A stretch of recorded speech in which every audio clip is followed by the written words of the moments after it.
Hey guys, welcome back to today's video. Today is Wednesday, September 7th, 2022, and today we are going to be talking about Governor Tim Walz from the state of Minnesota.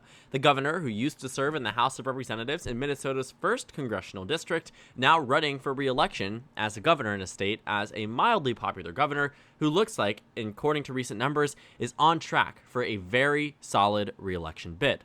Now, Tim Walz is running against Scott Jensen. Scott Jensen is the Republican nominee and someone who Republicans have been pretty happy about, knowing his past history, in addition to his more moderate stances on conservative policy.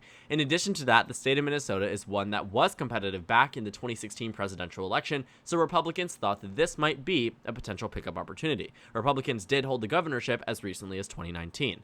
Now, the new poll from Survey USA is an A-rated pollster that shows Tim Walz ahead by 18 percentage points across the state. It's the largest lead that we have seen for Governor Walz in a very long period of time. The last time he even led by double digits was back in 2021, so to see an 18-point victory for the incumbent governor is quite substantial. It's up significantly higher from the Minnesota's Post poll done back in June, early June, that showed Tim Walz ahead by just 2 percentage points across the state. Survey USA, the same exact pollster, did a poll back in May that showed Tim Walz ahead by 5. They did one back in January that showed him ahead by just 3. So to go from 3 to 5 to 2 to skyrocketing 18, something must have changed. Now, you might be saying, okay, let's not read too deep into these polls, but I will say that Tim Walz's result in this poll doesn't necessarily mean that he's going to win by 18 points, but the percentage in terms of vote share is what I would say gives the Democratic Party a very good outlook on this race. Right now, Tim Walz hovers around 50% per the most recent poll, at 51% statewide. In no other nonpartisan poll had Tim Walz ever been ahead, or over 50% in the entirety of this race's history. You can see even in his best performance when he was leading by 12 points that there were still undecided voters that, if they did sway to the GOP, would hand him an election defeat. Now, you might be wondering what actually changed about this race. Why is it that this race is going to the Democratic Party by a much more higher margin? By the way, I should correct myself in saying the Republican Party did not hold the governorship back in 2019. I meant to say that it was competitive, or supposed to be at least, by expectation in 2018, largely in part due to Donald Trump's overperformance in 2016. But let's get back to the point about the surge for the Democratic Party. The question is, why are Democrats doing better now, contrary to before? And a lot of it has to do with the fact that Tim Walz has a massive war chest when it comes down to re-election funds that, quite frankly, Scott Jensen simply does not have. You can see even in the survey that was cited by Survey USA, talking about this lead over Scott Jensen, that cites that at late July, Tim Walz had 10 times more cash on hand than Scott Jensen. Nearly $5 million compared to just $500,000 for the Republican. In addition to that, it says that a special interest group supporting Walz, Alliance for a Better Minnesota, pledged millions of dollars to run TV ads attacking Jensen. It says the lead here is commanding both geographically and demographically. Walz leads in every part of the state except the western side, where the Republican leads by 6 points. Walz leads 56-30 in the Twin Cities, the population center of Minnesota, 46-40 in southern Minnesota, and 42-28 in northeastern Minnesota. The problem here for the Republican Party, they simply don't have an extensive amount of money to allocate to this race because, quite frankly, they're going broke elsewhere. You can see on the national level that the Republican Party has already started to withdraw ads from some pretty important states, most notably the state of Arizona, in which the Mitch McConnell PAC just recently allocated $0 in funding for, despite funding money into races in Ohio, North Carolina, Georgia, Nevada, Wisconsin, Pennsylvania, but ignoring the state of Arizona. Priorities have to be made, and cuts have to be as well. So that's what's actually happening here within the state of Minnesota. It isn't just that one story, but also the media is picking it up, talking to the Jensen campaign, questioning what are they going to do about the TV ad onslaught. That's reference to the fact that Tim Walz has absolutely been obliterating Scott Jensen in the TV media markets, quite frankly, because he has more money. And it says here from the own candidate himself that in September, they'll start responding. Well, at some point in time, as the poll might suggest, it gets to a question of being too late. Are the Republicans at a point where they could recover within this race? Potentially speaking, but going from an 18-point deficit and performing your worst in this poll than you have over the past year means that something is landing right with voters in this state. Now, looking at the difference in environment from 2018 and 2022, we should expect the Republicans to be in a much better position than they are right now. The fact is, they are actually performing worse. In 2018, Tim Walz won by a margin of about 10 points across the state, 54 to 42, actually nearly a 12-point margin in favor of the Democratic Party. But this was a red wave year. It was a very good year for the Republican Party, and I will say that, most people were not expecting the state of Minnesota to be at all a competitive race. In fact, you saw Amy Klobuchar win that race pretty handedly on the Senate election. Same thing with Tina Smith on the coinciding special Senate election as well.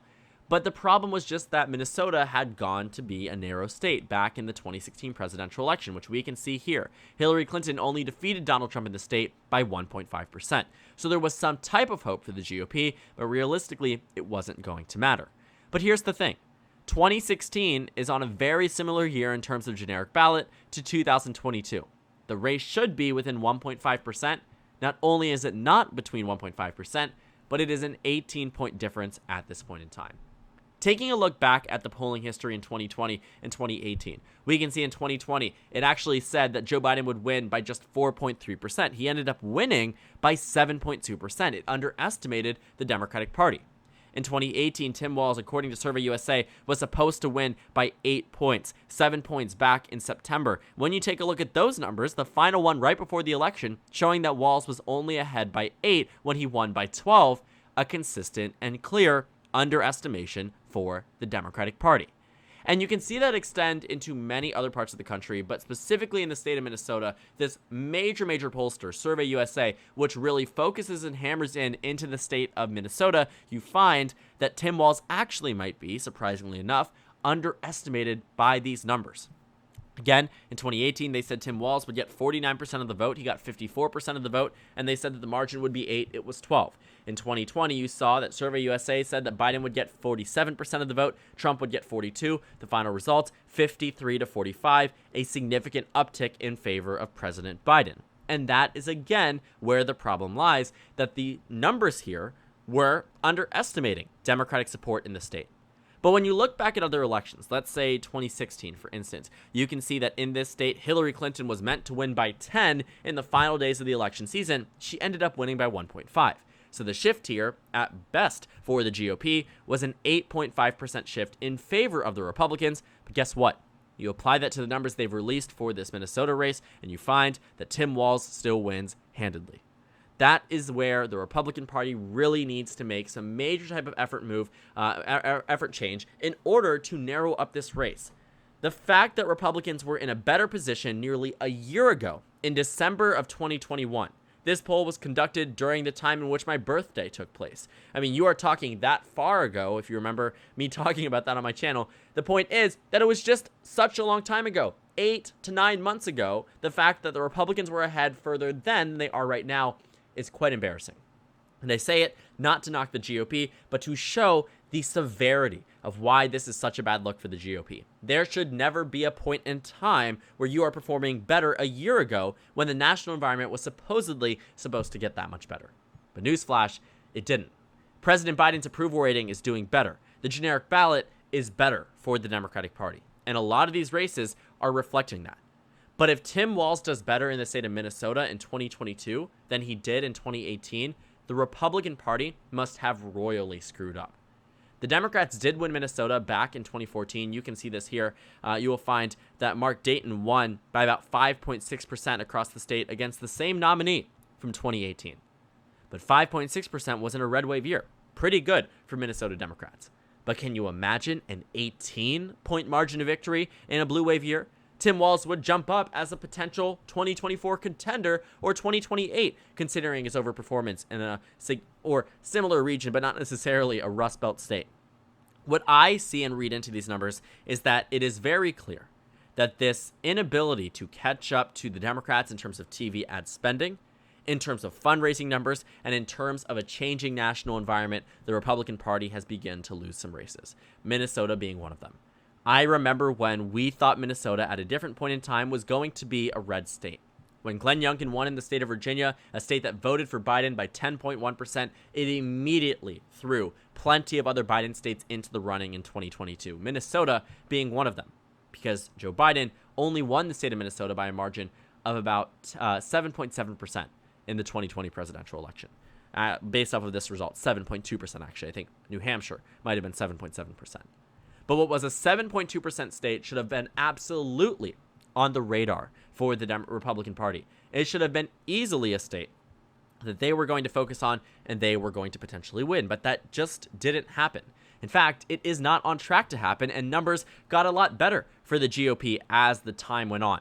Because in the next prediction in January, Tim Walz was ahead by 2. In February, he was ahead, by a lean margin. In February, it was a lean. Then in March, it became likely. April, June, July, August, and now September, Minnesota remains as a likely blue state.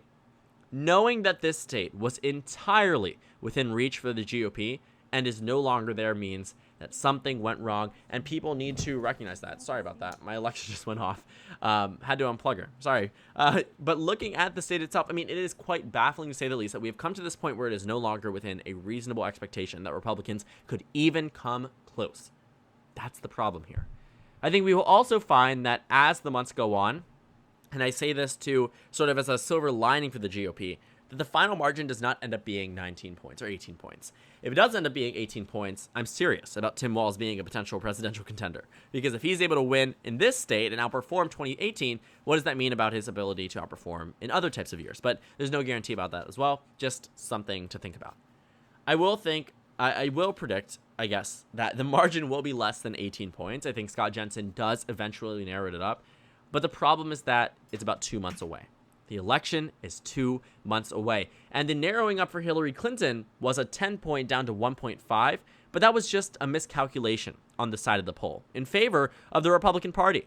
This miscalculation in 2018 ended up favoring the Democratic Party, as it showed the Democrats performing worse than what the actual results were, which means maybe they can expect that in this midterm election year. Looking back at the 2020 presidential election, you will see that they also underestimated Biden, so they did redeem themselves in a presidential election.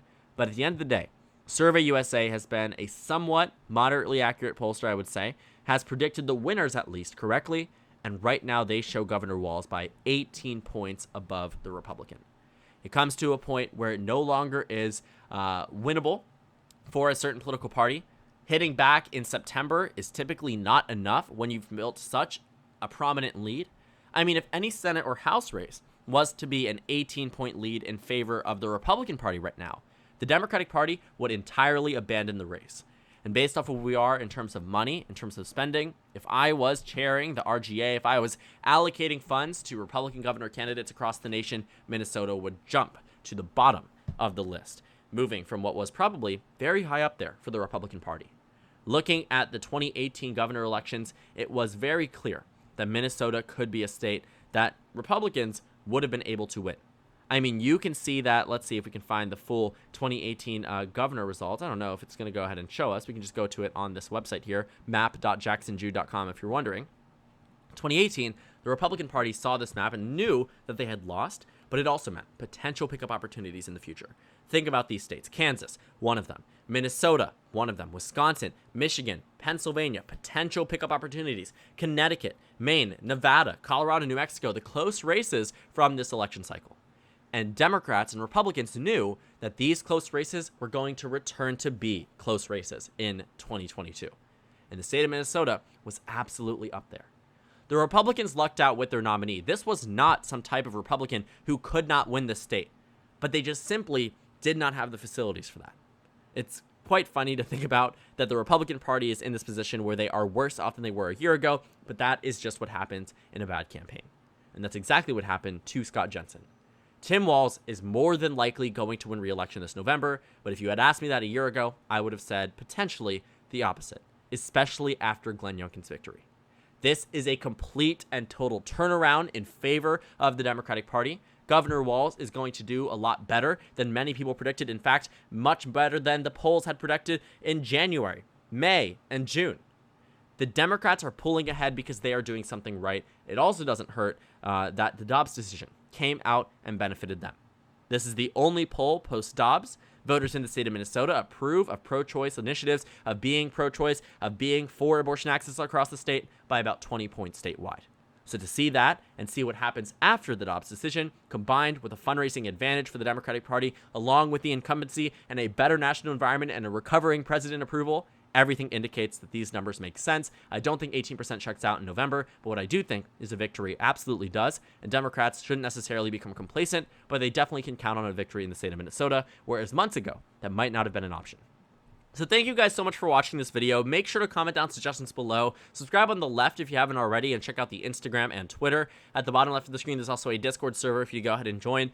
On the screen, there's a video you can watch, and then a playlist for my 2022 governor election analysis videos. Again, thank you guys so much for watching, and I will see you all tomorrow.